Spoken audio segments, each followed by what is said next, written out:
திருமதி செல்வம் சீரியல் வில்லிய ஞாபகம் இருக்குதா? 50 வயசுலயும் அசத்தலா இருக்கிறாங்க. ஆனா, அவங்க கிட்ட சொந்த மகனே கேட்ட கேள்வி தான் பார்த்தீங்கன்னா, இப்போ இணையத்தில வைரல் ஆகுது. ஸோ, அத பத்தி தான் இதில நம்ம பார்க்க போறோம்.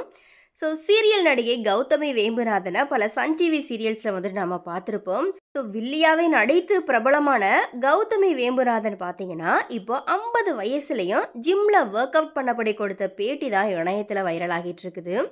ஸோ, வில்லியாவே பார்த்து பழகுன கௌதமி வேம்புநாதனுடைய பேச்சை கேட்ட ரசிகர்கள், இவங்க இவ்வளோ பெரிய விளையாட்டு வீராங்கனையா அப்படிங்கிற மாதிரியாவும் வியந்து போயிருக்கிறாங்க.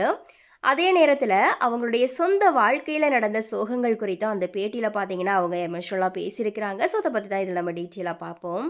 இவங்க பார்த்தீங்கன்னா கிட்டத்தட்ட 20 வருடங்களுக்கும் மேலாக சீரியல், சினிமா இந்த மாதிரியா வில்லி காமெடி கேரக்டரில் வந்துட்டு நடித்து கலக்கிட்டு வராங்க. இந்த நிலையில தான் இவங்க கொடுத்த பேட்டியில் பார்த்தீங்கன்னா, நான் நடிப்புக்கு 20 ஆண்டுகள் ஆயிடுச்சு. சன் டிவியில் நிம்மதி நிம்மதி உங்கள் சாய்ஸ் இந்த மாதிரியான நிகழ்ச்சியில் நிம்மதியாக உள்ள வந்தேன்.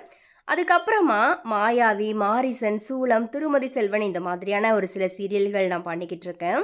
கிட்டத்தட்ட 20 வருடங்களில் 18 வருஷங்கள் நான் சன் டிவியில் தான் வேலை பார்த்துட்ருக்கேன். என்ன நடிகையாக தான் எல்லாருக்குமே தெரியும். ஆனால் 800 மீட்டர் ரிலே ரன்னர்னா மாவட்ட அளவில் போனேன். அதுக்கும் மேலே போக முடியாமல் போயிடுச்சு. காரணம் அப்போது எனக்கு திருமணம் ஆயிடுச்சு. ஸோ, அதனால் என்னால் போக முடியல. பள்ளி காலத்தில் நான் விளையாட்டுத் துறையில் அதிகமான கவனத்தை செலுத்திட்டு வந்தேன். அதனால் அந்த நேரத்தில் எல்லாம் எனக்கு நடிக்கிறதுக்கு ஆர்வம் கிடையாது. என்னுடைய அப்பா ஒரு சின்னத்திரை நடிகராக இருந்ததுனால அவருக்கு ஒரு வாய்ப்பு வந்தது. ஸோ, அவர் தான் என்கிட்ட கேட்டார், நீ நடிக்க வரியா இந்த மாதிரியா? ஸோ, நானும் சரி அப்படிங்கிற மாதிரியா சொல்லியிருந்தேன். கல்யாணத்துக்கு அப்புறமா தான் நான் நடிக்கிறதுக்கே வந்தேன். ஆனாலும் நான் நடிக்க வரும்போது என்ன கேரக்டர் கொடுத்தாலுமே நடிக்கணும் அப்படிங்கிற மாதிரியா தான் நினச்சி வந்தேன். ஆனால் எனக்கு வந்தது எல்லாமே வில்லி தான். ஸோ, வில்லியாக நடித்தாலுமே மக்களோட மனசில் இடம் பிடிச்சிடலாம் அப்படிங்கிற மாதிரியா நினச்சி தான் நான் நடிக்கவே ஆரம்பித்தேன். நான் நடிக்கிறத பார்த்து பல பேர் என்கிட்ட பேசுகிறதுக்கு கூட பயப்படுவாங்க. என்னுடைய மகன் என்னுடைய சீரியல்களை பார்க்கும்போது, அம்மா நீ இப்படி நடிக்கிறதுனால அதுக்கப்புறமா எனக்கு பொண்ணு கிடைக்காம போயிடும்னு தோணுது இந்த மாதிரியா கூட சொல்லுவான். அதே போல் ஒரு முறை அவனுக்கு நடக்கவும் செஞ்சுது. ஒரு பொண்ணு வீட்டில் எங்களுடைய ஃபேமிலி ஃபோட்டோவை காமிச்சிருக்கிறாங்க. அப்போது அந்த ஃபோட்டோவில் என்னை பார்த்ததும் அந்த பொண்ணு வீட்டில் இவங்க பெரிய வில்லியாச்சே இந்த மாதிரியா பயப்பட்டிருக்கிறாங்க. ஆனால் என்கிட்ட பேசினவங்க நான் இவ்வளோ ஜாலி டைப்பா அப்படிங்கிற மாதிரியா தான் கேட்பாங்க. இந்த மாதிரியா அவங்க பேசியிருக்கிற வீடியோ பார்த்தீங்கன்னா இப்போ இணையத்தில் பயங்கரமாக வைரல் ஆகுது. அதே போல் தனக்கு 50 வயசு ஆனாலும் நான் இப்பயும் சிக்கன் இருக்கிறதுக்கு காரணம் உடற்பயிற்சி தான்.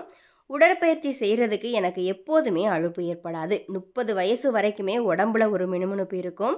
அதுக்கப்புறமா பெண்கள் தங்களுடைய உடம்பை கவனிச்சிக்கிறது ரொம்பவே அவசியம். அதை நான் செஞ்சுட்டு வரேன். தொடர்ந்து என்னால் ஒர்க் அவுட் பண்ண முடியாது. நான் குறைஞ்சது 15 நாளாச்சும் பண்ணுவேன் இந்த மாதிரியா. அந்த பேட்டியில் பார்த்தீங்கன்னா ஜாலியாக பேசியிருக்கிற கௌதமி வேம்புநாதனை பார்த்து இவங்க திருமதி செல்வம் சீரியலில் பார்க்கும்போது எப்படி இருந்தாங்க, இப்போது இத்தனை வருஷம் கழித்தும் அப்படியே தான் இருக்கிறாங்களே அப்படிங்கிற மாதிரியா பலருமே வியந்துட்டு வராங்க. ஸோ, எனிவே நீங்கள் இவங்களை எந்தெந்த சீரியல்ஸ்லாம் பார்த்துருக்கீங்க? ஸோ, இவங்களுடைய நடிப்பு உங்களுக்கு எந்த அளவுக்கு பிடிக்கும் அப்படிங்கிறத மறக்காம கமெண்ட்ஸில் பதிவு பண்ணுங்கள்.